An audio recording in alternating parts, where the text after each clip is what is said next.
మనందరికీ తెలిసిందేంటి? లా అనగానే సివిల్ లా, క్రిమినల్ లా ఇలాంటివి 2 ఉంటాయి.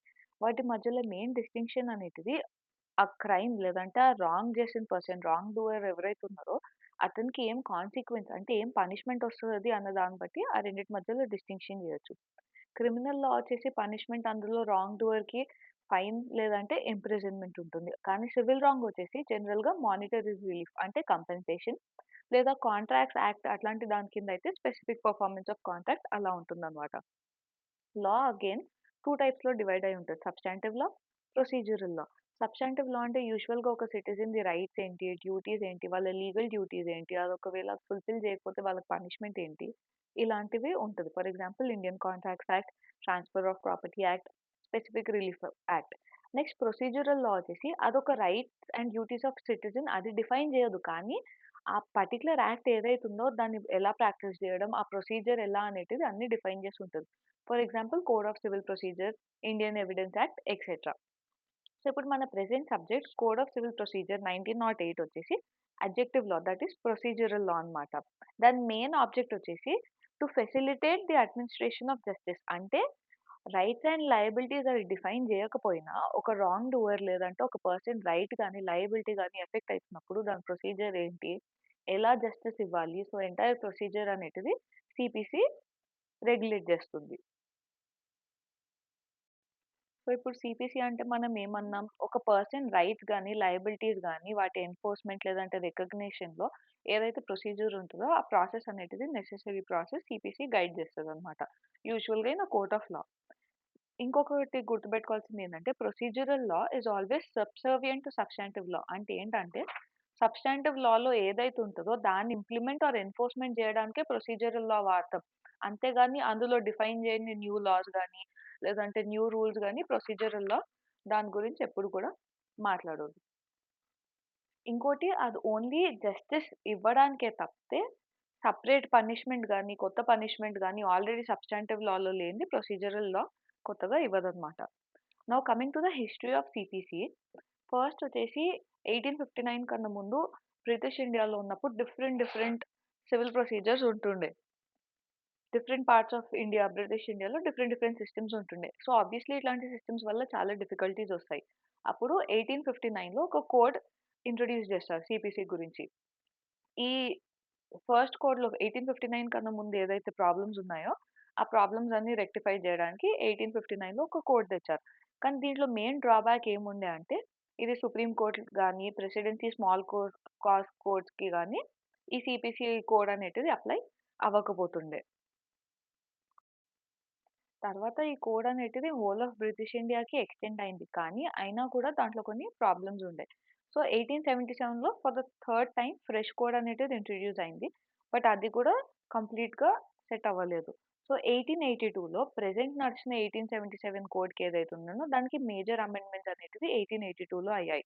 తర్వాత 1908లో మనం ప్రెజెంట్ వాడే సీపీసీ అనేటిది ఇంట్రొడ్యూస్ అయింది. సో దట్ దానికన్నా ముందున్న కోడ్స్ అన్నిటివి డిఫెక్ట్స్ ఏదైతే ఉన్నాయో అవన్నిటిని రెక్టిఫై జేయడానికి. తర్వాత ఇన్ ద ఇయర్ 1999 ఒక అమెండ్మెంట్ యాక్ట్ అనేటిదొచ్చింది. సో దట్ 1908 కోడ్‌లో కొన్ని ఏదైతే ఎర్రర్స్ గాని, ప్రాబ్లమ్స్ గాని ఉన్నాయో అవిటిని అమెండ్మెంట్ జేయడానికి. For example disposal of civil suits ఏదైతే ఉందో ఆ ప్రాసెస్‌ని కొంచెం ఫాస్ట్‌గా జేయడానికి, లేదంటే నేచురల్ జస్టిస్ ప్రిన్సిపల్స్‌తోని ప్రొసీజర్స్ గాని ఏదైనా అయితే ఉన్నాయో కన్సిస్టెంట్‌గా ఉండడానికి, లేదంటే ఒక సింపుల్ ప్రొసీజర్ జేయడానికి ట్రయల్ సిస్టమ్‌కి. లేటర్ ఆన్ అగైన్ 2002లో మళ్ళీ సీపీసీ అమెండ్మెంట్ యాక్ట్ వచ్చింది. ఇది 1 జులై 2002 నుంచి ఫోర్స్‌లో వచ్చిందన్నమాట. ఈ సీపీసీ అమెండ్మెంట్ యాక్ట్ 2002 అనేటిది మేజర్ ఇంపార్టెంట్ చేంజెస్ తీసుకొనొచ్చింది 1908 కోడ్‌లో. ఫర్ ఎగ్జాంపుల్ ఏదన్నా పర్టిక్యులర్ సర్టెన్ థింగ్ లేదంటే ట్రయల్ ఉంటే దానికొక ఫిక్స్డ్ టైమ్ లిమిట్ ఇవ్వడం. లేదంటే పార్టీస్‌ని ఎవిడెన్స్ సెపరేట్‌గా అఫిడవిట్స్ ఇచ్చి ప్రొడ్యూస్ జేయడానికి ఛాన్స్ ఇవ్వడం. లేదంటే settlement of disputes through arbitration, conciliation ఇలాంటి డిఫరెంట్ ఏడీఆర్ మెథడ్స్ నుంచి సెటిల్‌మెంట్ చేయడానికి పార్టీస్ మధ్యలో అనే ప్రొవిజన్ తీసుకొని రావడం. Salem Bar Association versus Union of India కేస్‌లో సుప్రీం కోర్ట్ అనేటిది ఈ అమెండ్మెంట్స్ అనేటిది అమలుపరిచింది. So, constitutionally it became valid from 1 July 2002. ఇప్పుడు మనకి సీపీసీ గురించి కొన్ని పర్టిక్యులర్ ఫీచర్స్ నేర్చుకుందాం. It came into force on 1 January 1909. It extended whole of ఇండియాకి ఇదొచ్చింది. It is retrospective in operation. Meaning ఈ కోడ్ ఇంప్లిమెంట్ అయిన తర్వాతనే ఈ కోడ్ అనేటిది ఎఫెక్ట్ అవుతుంది. అంతేగాని కోడ్ ఇంప్లిమెంటేషన్ అయిన కన్నా ముందు కేసెస్‌కి గాని ఎటువంటి చేంజెస్ ఈ కోడ్ వల్ల రావు. సో, కోడ్ ఇంప్లిమెంట్ అయిన తర్వాత మాత్రమే ఇది ఎఫెక్ట్‌లోకి వస్తుందనమాట.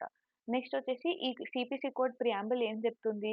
ప్రీవియస్ డిఫరెంట్ లాస్ అన్నిటిని కన్సాలిడేట్ అంటే ఒక దగ్గరికి చేసి ఒకటే లాలో దీని ప్రొసీజర్ ఇవ్వడానికి ఈ సీపీసీ అనేటిది ఇంట్రొడ్యూస్ అయిందనమాట. నెక్స్ట్ వచ్చేసి ఇప్పుడు సీపీసీ స్ట్రక్చర్ గురించి మాట్లాడదాం. ఈ ఎంటైర్ కోడ్ అనేటిది 2 పార్ట్స్‌లో డివైడ్ అయ్యి ఉంది.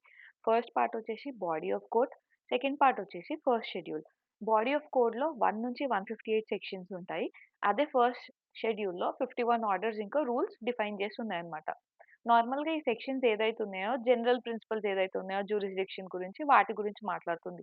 ఆర్డర్స్ ఇంకా రూల్స్ మాత్రం ఏ మెథడ్ ఇంకా ఏ మేనర్ అంటే ఏ ప్రొసీజర్‌లో ఈ జ్యూరిస్డిక్షన్ అనేటిది ఎక్సర్‌సైజ్ చేయొచ్చో ఆ ప్రొసీజర్ గురించి డిఫైన్ చేస్తుంది. యూజువల్‌గా సెక్షన్స్ ఇంకా రూల్స్ ఇన్‌కన్సిస్టెంట్ ఉన్నాయి. అంటే సేమ్ వాటి గురించి డిఫరెంట్ మాట్లాడుతున్నాయి అనుకోండి. యూజువల్‌గా సెక్షన్స్ అనే వాటికే ఎక్కువ ప్రయారిటీ ఉంటుంది. అంటే సెక్షన్స్ ఏం చెప్తే అదే ఫస్ట్ డిమాండ్ ఉంటుందన్నమాట. ఆర్డర్స్ ఇంకా రూల్స్ వచ్చేసి సెకండరీ ఇన్ నేచర్. తర్వాత ఏంటి కానీ మాక్సిమం ఎలా ట్రై చేయాలంటే సెక్షన్స్ ఇంకా రూల్స్, ఆర్డర్స్‌ని హార్మోనియస్ ఇంటర్ప్రిటేషన్ జేయాలి. అంటే 2 వీలైనంత వరకి 2 కూడా ఇంప్లిమెంట్ అయ్యేటట్టు ఇంటర్ప్రిట్ చేయాలి. చూడాలి. ఓవరాల్‌గా కంక్లూజన్‌లో ఈరోజు మనం లా అంటే ఏంటి? టైప్స్ ఆఫ్ లా, సీపీసీ అంటే ఏంటి? దాని హిస్టరీ ఏంటి? దాని తర్వాత సీపీసీది ఫీచర్స్ ఏంటి? అండ్ సీపీసీ కోడ్ స్ట్రక్చర్ ఏంటి అనేటిది నేర్చుకున్నాం. ఇన్ జనరల్ నేను ఇంతకుముందు ఇచ్చిన నోట్స్‌లో డిఫికల్ట్ వర్డ్స్ ఏదైనా ఉంటే దాని మీనింగ్స్ ఇక్కడ మీకు చెప్పాను. అలాగే రోమన్ న్యూమరల్స్‌ని కూడా ఈ కింద ఆర్డర్‌లు ఏదైతే ఉన్నాయో అదొకసారి చూసుకోండి. సో థట్ ఆర్డర్ రాసేటప్పుడు మీరు రోమన్ న్యూమరల్స్‌లో మాత్రమే రాయాలి. మీకు గాని నా వీడియో అర్థమయ్యి మీరు ఫర్దర్‌గా ఇలాంటి వీడియోస్ చూడాలనుకుంటే please like, share and subscribe to my video and kindly encourage me so that it gives me motivation. నాకు ఇంకా మోటివేట్ చేయడానికి వేరే వేరే వీడియోస్ రికార్డ్ చేయడానికి. All the best for your exams. మీకున్న వీడియోస్ లెంగ్తీ అనిపించినా కూడా డీటెయిల్‌గా ఎక్స్‌ప్లెయిన్ చేయడము, మీకు అర్థమయ్యేలా చెప్పడమే నా మెయిన్ గోల్‌లా పెట్టుకున్నాను. Thank you everyone. By by.